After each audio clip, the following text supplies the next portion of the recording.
Election ಗೆದ್ದಾಯ್ತು. ಈಗ ಅಸಲಿ ಸವಾಲು ಸಂಪುಟ ವಿಸ್ತರಣೆನೋ ಪುನರ್ರಚನೆನೋ? ಎಲ್ಲರ ಕಣ್ಣು ಪ್ರಬಲ ಖಾತೆಯ ಮೇಲೆ.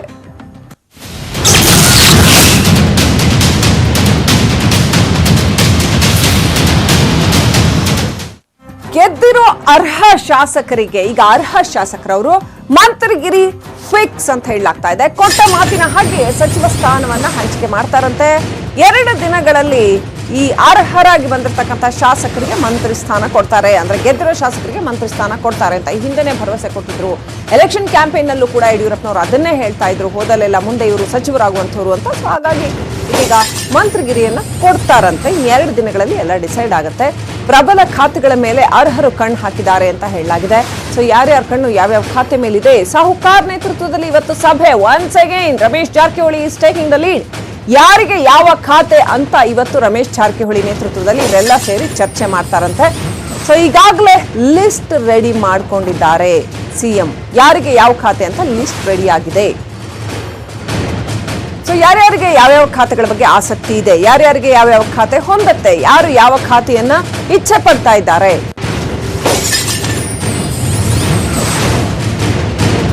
ಈಗಾಗಲೇ ಮುಖ್ಯಮಂತ್ರಿಗಳು ಒಂದು ಲಿಸ್ಟ್ ರೆಡಿ ಮಾಡ್ಕೊಂಡಿದ್ದಾರೆ ಅಂತ ಹೇಳಲಾಗಿದೆ. ಸಂಭಾವ್ಯ ಖಾತೆಗಳು ಯಾವ್ಯಾವ್ದು ಅಂತ ನ್ಯೂಸ್ 18 ನಲ್ಲಿ ಎಕ್ಸ್ಕ್ಲೂಸಿವ್ ಡೀಟೇಲ್ಸ್ ನೋಡಬಹುದು.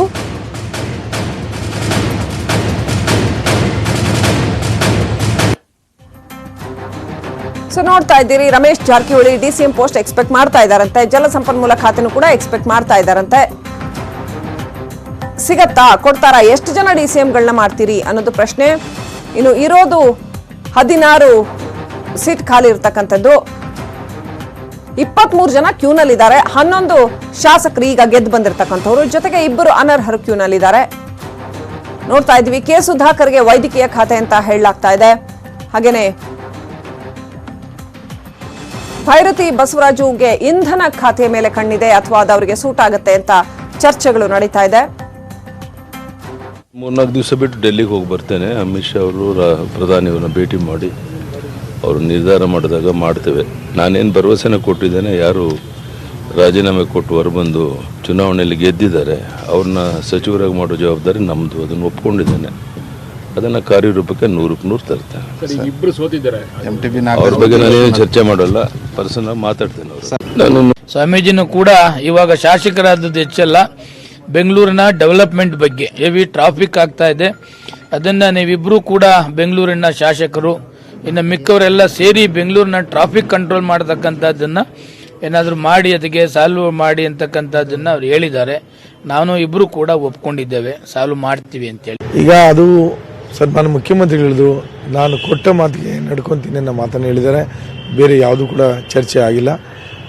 ಖಂಡಿತವಾಗಿ ಮಾನ್ಯ ಮುಖ್ಯಮಂತ್ರಿಗಳು ಏನು ಮಾತು ಕೊಟ್ಟಿದ್ದಾರೆ, ಹೈಕಮಾಂಡ್ ಏನು ಮಾತು ಕೊಟ್ಟಿದ್ದಾರೆ, ಖಂಡಿತ ಮುಖ್ಯಮಂತ್ರಿಗಳು ಏನು ಕೊಡ್ತಾರೆ ಅದನ್ನ ಸ್ವೀಕಾರ ಮಾಡ್ತೀವಿ. ಅಲ್ಲ ಸರ್, ನೀವು ಯಾವ್ದು ಬೇಡಿಕೆ ಇಟ್ಟಿಲ್ಲ? ಇಲ್ಲ, ಎಲ್ಲ ಅಂಡರ್ಸ್ಟ್ಯಾಂಡಿಂಗ್ ಅಡ್ಜಸ್ಟ್ ಆಗುತ್ತೆ, ಏನು ತೊಂದರೆ ಏನಿಲ್ಲ.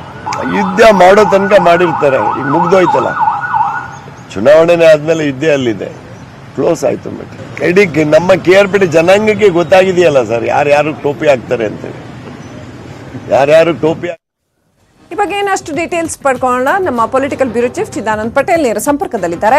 ಚಿದಾನಂದ್ ಪಟೇಲ್, ಈಗ ಕುತೂಹಲ ಇರ್ತಕ್ಕಂಥದ್ದು ಒಂದು, ಯಾರಿಗೆ ಯಾವ ಖಾತೆ, ಇವ್ರು ಬಯಸಿರೋ ಈ ಖಾತೆಗಳೆಲ್ಲ ಇವ್ರಿಗೆ ಸಿಗುತ್ತಾ ಅನ್ನೋಂಥದ್ದು ಒಂದು ಪಾಯಿಂಟ್ ನಂಬರ್ 1. ಪಾಯಿಂಟ್ ನಂಬರ್ 2, ಸೋತಿರೋರಿಗೆ ಇಬ್ಬರಿಗೂ ಕೂಡ ಮಂತ್ರಿ ಪದವಿ ಕೊಡ್ತಾರಾ ಅನ್ನುವಂಥದ್ದು. ಇದೆರಡಕ್ಕಿಂತ ಕುತೂಹಲ ಚಿದಾನಂದ್ ಪಟೇಲ್ ಕೇಳಬೇಕಾಗಿರ್ತಕ್ಕಂಥದ್ದು, ರಮೇಶ್ ಜಾರಕಿಹೊಳಿ ನೇತೃತ್ವದಲ್ಲಿ ಮತ್ತೆ ಈಗ ಸಭೆ ಸೇರ್ತಾ ಇದ್ದಾರೆ ಅಂತ.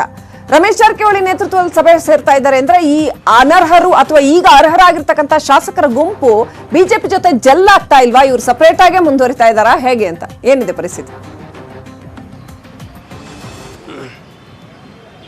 ಶ್ರೀಲಕ್ಷ್ಮಿ ರಾಜ್ಕುಮಾರ್, ಪ್ರಮುಖವಾಗಿ ಇದೀಗ ಮುಖ್ಯಮಂತ್ರಿ BS ಯಡಿಯೂರಪ್ಪನವರಿಗೆ ಸಂಪುಟ ವಿಸ್ತರಣೆ ತಲೆನೋವು ಆರಂಭವಾಗಿದೆ. ಈಗಾಗಲೇ ಈ ಹಿಂದೆ ಆಪರೇಷನ್ ಕಮಲಕ್ಕೆ ಒಳಗಾಗಿದ್ದಂಥ ಶಾಸಕರುಗಳಿಗೆ ಮುಖ್ಯಮಂತ್ರಿ BS ಯಡಿಯೂರಪ್ಪನವರು ಕೆಲವು ವಾಗ್ದಾನಗಳು ನೀಡಿದರು ಮತ್ತು ಅವರು ಕೇಳಿದಂಥ ಖಾತೆ ನೀಡುವ ಭರವಸೆಯನ್ನು ಕೂಡ ನೀಡಿದರು. ಹಾಗಾಗಿ ಆ ಭರವಸೆ ಮತ್ತು ವಾಗ್ದಾನವನ್ನು ಈಡೇರಿಸುವಂಥ ಸ್ಥಿತಿ ನಿರ್ಮಾಣವಾಗಿದೆ. ಹಾಗಾಗಿ ಮುಖ್ಯಮಂತ್ರಿ BS ಯಡಿಯೂರಪ್ಪನವರು 1 ವಾರದ ನಂತರ ಹೈಕಮಾಂಡನ್ನು ಭೇಟಿಯಾಗಿ ಸದ್ಯದಲ್ಲೇ ಸಚಿವ ಸಂಪುಟ ವಿಸ್ತರಣೆ ಮುಂದಾಗ್ತಿದ್ದಾರೆ. ಮತ್ತೊಂದು ಕಡೆ ಈಗಾಗಲೇ ಈಗಾಗಲೇ ಗೆದ್ದಿರುವಂಥ 11 ನೂತನ BJP ಶಾಸಕರುಗಳು ಇವತ್ತು ಅಥವಾ ನಾಳೆ ಬೆಂಗಳೂರಿನಲ್ಲಿ ಮಹತ್ವದ ಸಭೆಯನ್ನು ನಡೆಸಿದ್ದಾರೆ. ಆ ಸಭೆಯಲ್ಲಿ ತಮ್ಮ ಮುಂದಿನ ಜಾಣ್ಮೆ ನಡೆ ಮತ್ತು ರಾಜಕೀಯ ನಡೆ ಮತ್ತು ಯಾವ್ಯಾವ ಖಾತೆಗಳನ್ನು ಮುಖ್ಯಮಂತ್ರಿ ಮತ್ತು BJP ನಾಯಕರು ಭರವಸೆ ಕೊಟ್ಟಿದ್ರು ಆ ಖಾತೆಗಳನ್ನು ಪಡೆಯುವಲ್ಲಿ ಯಶಸ್ವಿಯಾಗುವುದು.